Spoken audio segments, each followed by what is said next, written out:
Hello and welcome to Europa Universalis 4. I am Lord Forwind. I've done multiple guides on Europa over the last couple years and played quite a few videos, so I figured I'd make a guide on how to play Europa for new players. I'll probably be doing an intermediate one and an expert one.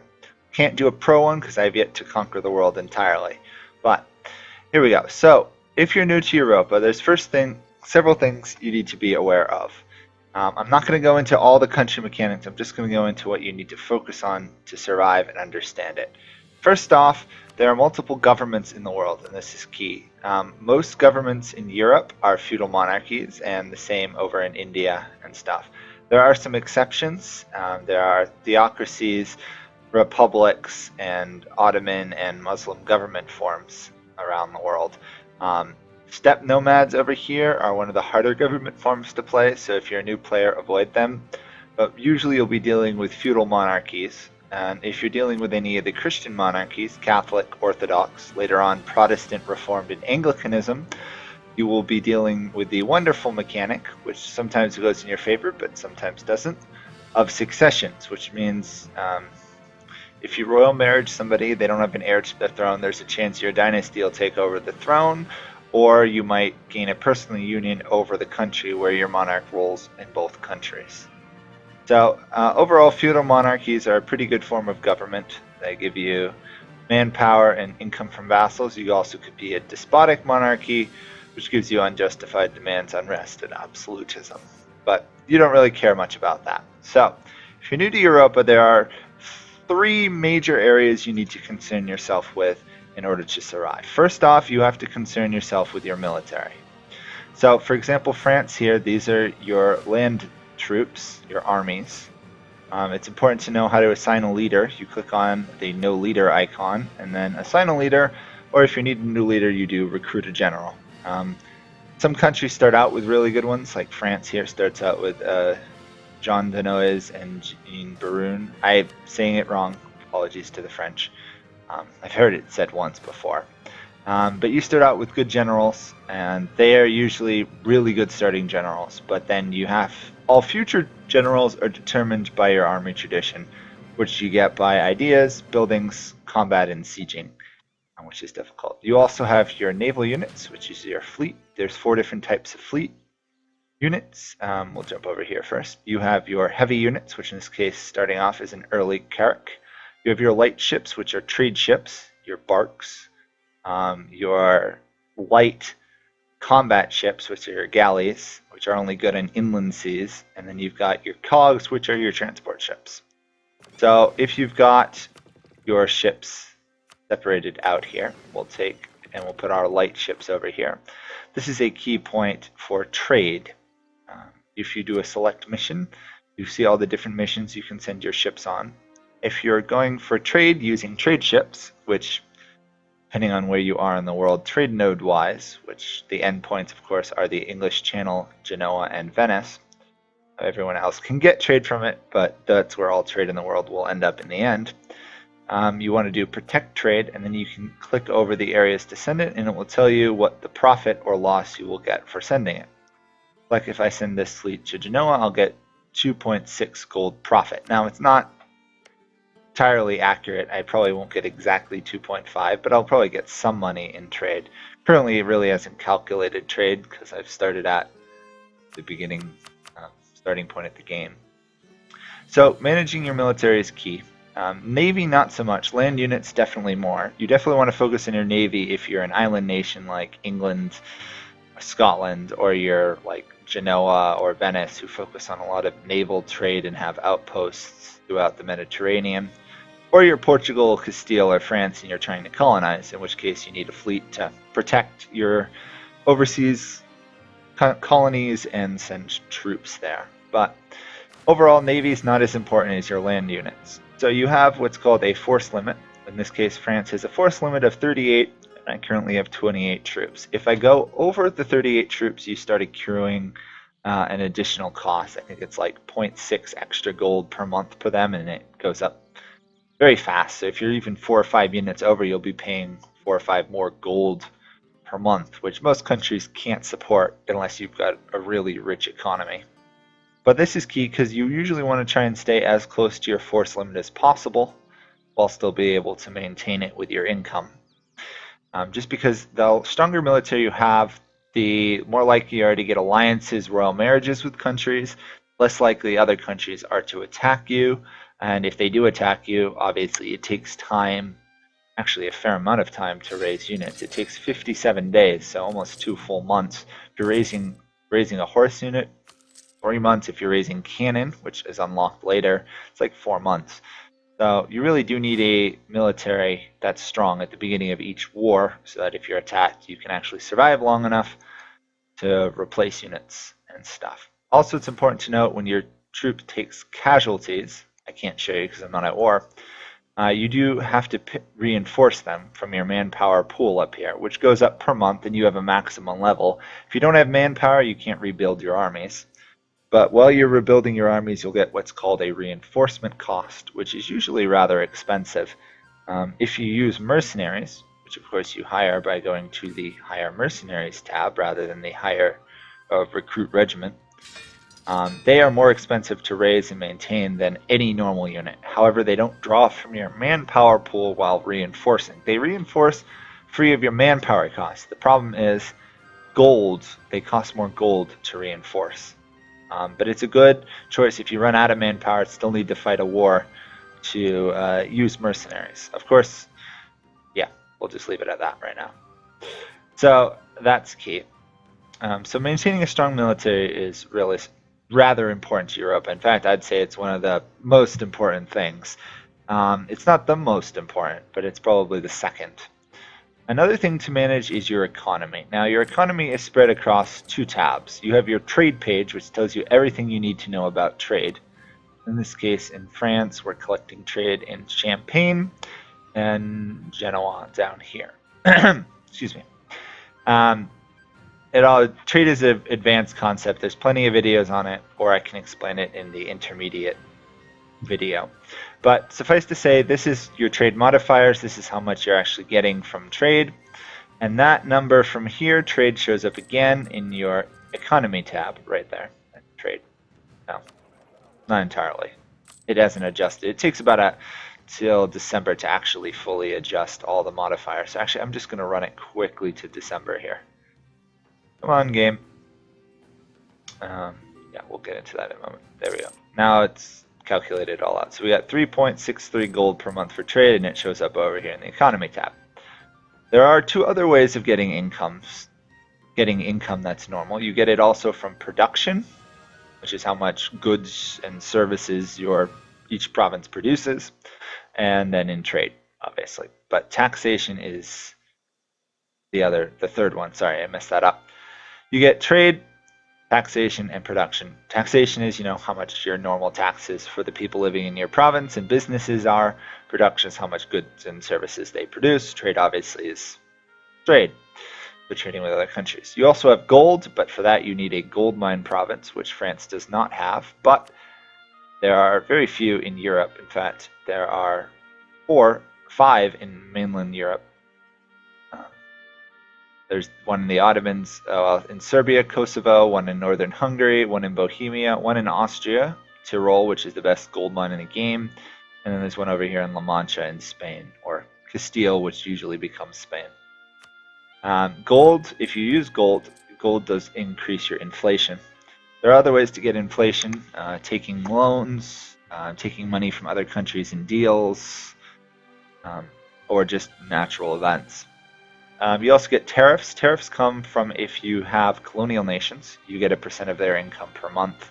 There are ideas and stuff that affect that. Also, if they grow rebellious towards you, they will not pay you tariffs. You also get money from your vassals. The amount of money you get from your vassals depends on your government form and other things. In this case, we have 3 modifiers for that. The base value of 10. Since we're a feudal monarchy, you get an additional 25% income from all vassals you may have.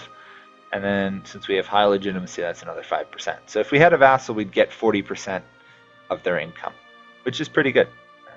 Vassals are a good way to make money in the early game, and even the late game, but Anyway, you either can get harbor fees if someone is asked to base their fleet out of your country, which the AIs don't do, so that only really shows up in multiplayer.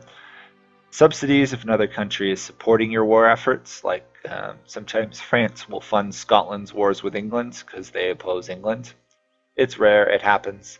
Spoils of war, if you've conquered a nation in a peace deal, you've asked for war reparations, you'll get money from that. Same thing with, spoils of war is if you're looting a province you're sieging. War reparations is the treaty afterwards.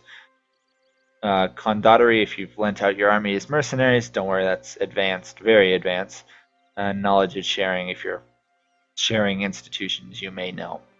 Expenses, you have advisors, as you have 3 different types, obviously for 3 different monarch points.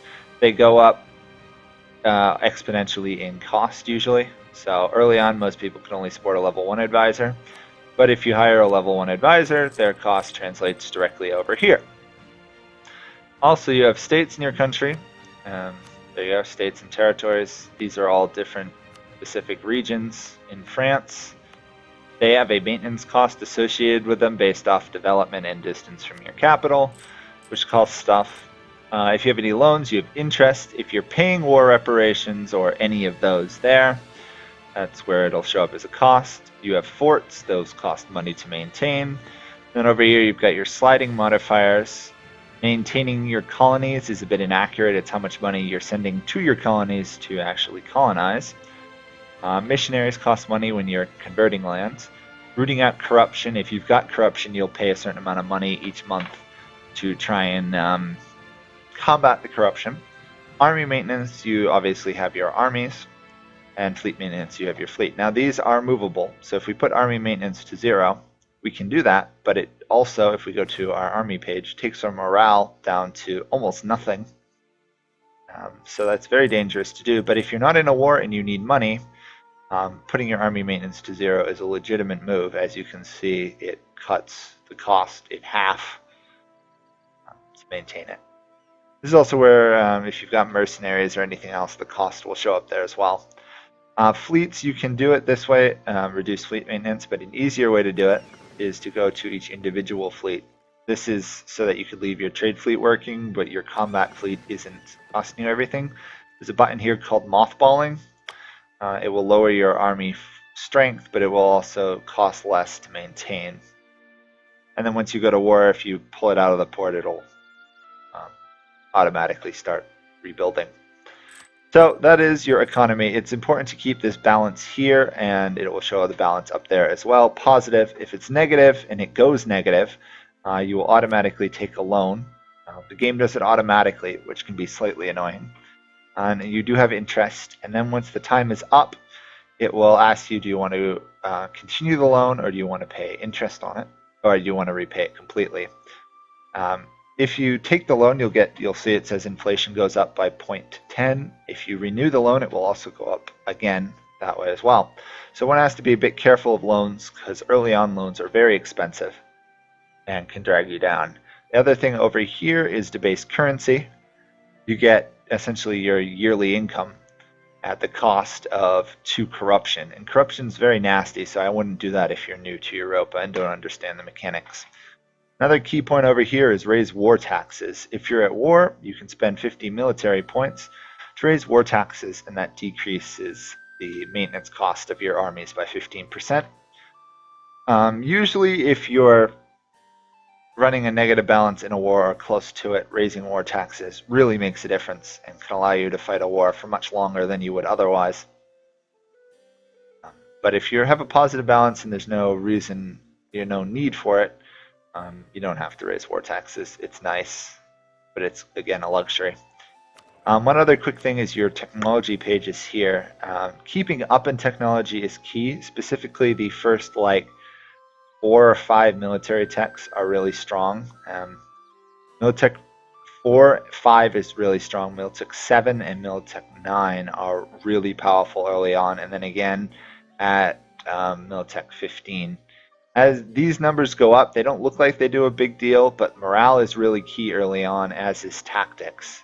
And as things go on, you'll be able to change what type of military unit you're using. It'll put a little message up here, but it's key to upgrade your army units as they go on. As you can see, these things here are shock, fire, and morale.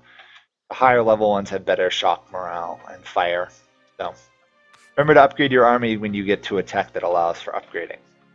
The next thing that's really key in Europa is your alliance network.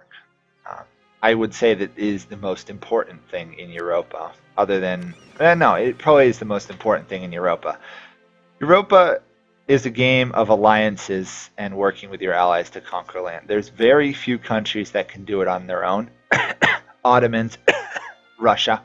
But for example, someone like France or especially Austria or any small country in the world, you need allies to fight larger and powerful enemies. Not only that, but your other nations will have allies and enemies you'll have to fight. Like France could take on Austria individually easily, but Austria has, 5 different allies here who will all come to their aid usually if you were to attack them. Now, if they were to attack you, maybe they wouldn't get all their allies, but their AIs they probably would.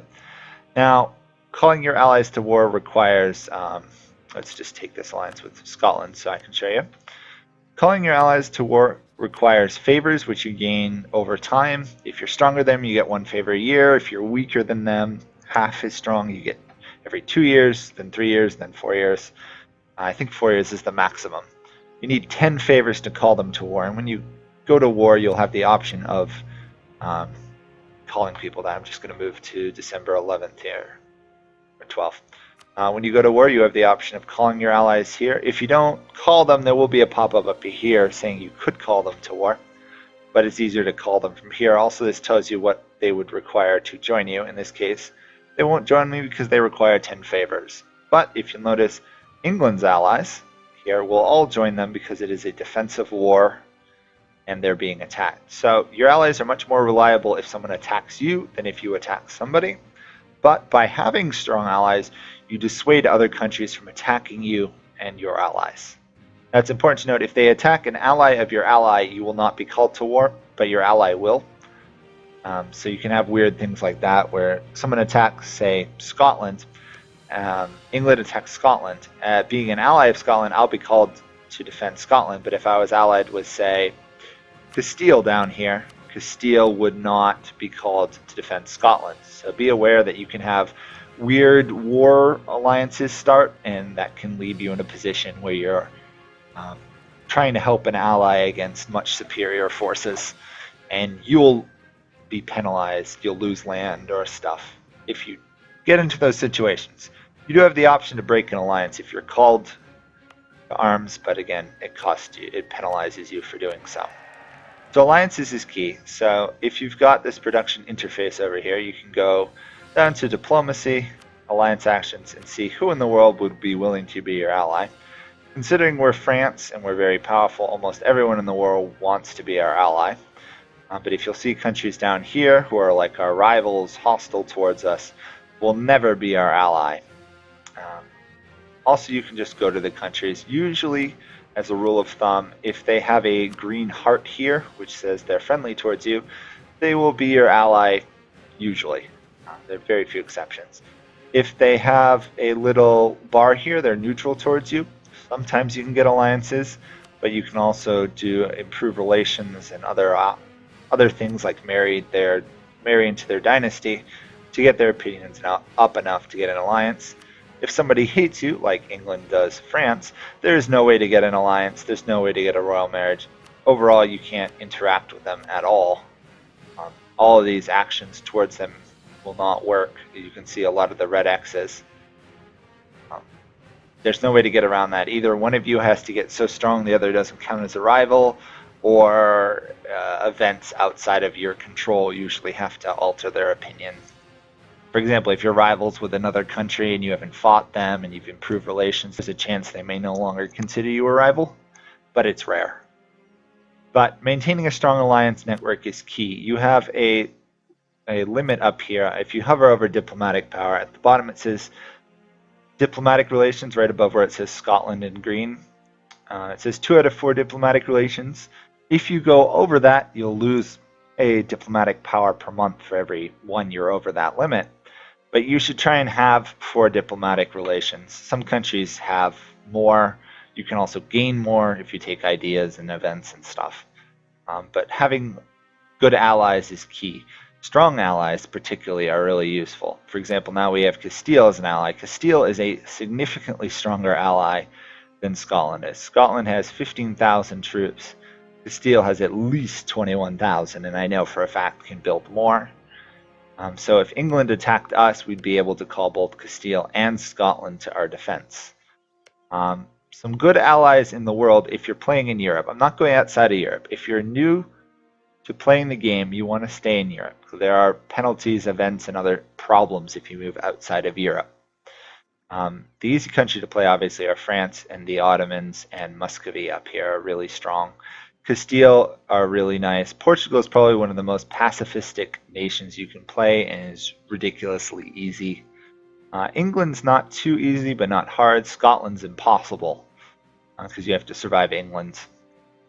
Stuff like that. There are some easy nations, hard nations. But if you're in Europe, good allies to have are France if you can get it, the Ottomans if you can get it. Those two are usually the most militaristically powerful nations in Europe. Later, once Muscovy over here will form Russia, they're another really, really good ally. Castile, especially if they've gotten a union over Aragon and Naples and then go on to form Spain, is really strong. Austria usually will get a union over Hungary and form Austria-Hungary.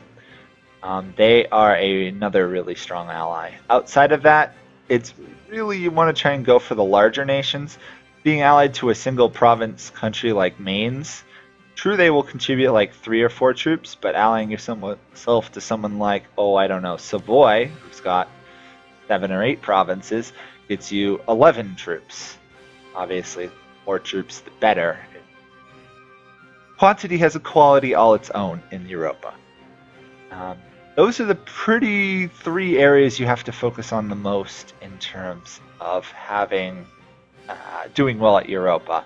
There's a couple other ones. First, if you're going to fight a war with somebody, you see if I've declared war, it says I have no valid causae belli, which means I have no reason for war. It's Latin. I can't pronounce it. Whatever. And if you do go to war, it will cost you 2 stability. Stability is very important. You want to try and have 0 stability. If you fall below stability, you'll start receiving penalties, and they are nasty. And also you can cause disasters. I usually recommend you stay at 1 stability, which costs you about 100 admin points to have.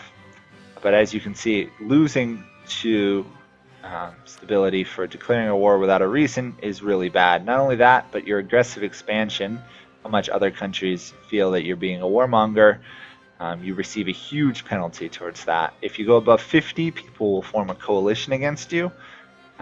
All war declarations screens and ending war screens will tell you what your aggressive expansion will be after the war. Look at it. If it goes over 50 and you're weak, there usually will be a coalition, and coalitions are nasty. If you're new, avoid them like the plague.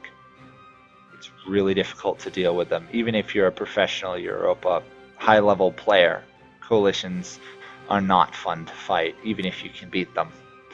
So in order to get around not having a reason for war and receiving this penalty of stability, war exhaustion, and aggressive expansion, one simply has to go towards covert actions, build spy network, and you will start building a spy network. If your spy network hits 20, you can fabricate a claim on their land.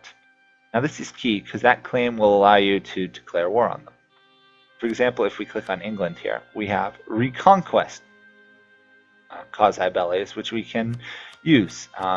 It's because England owns land that used to be part of France.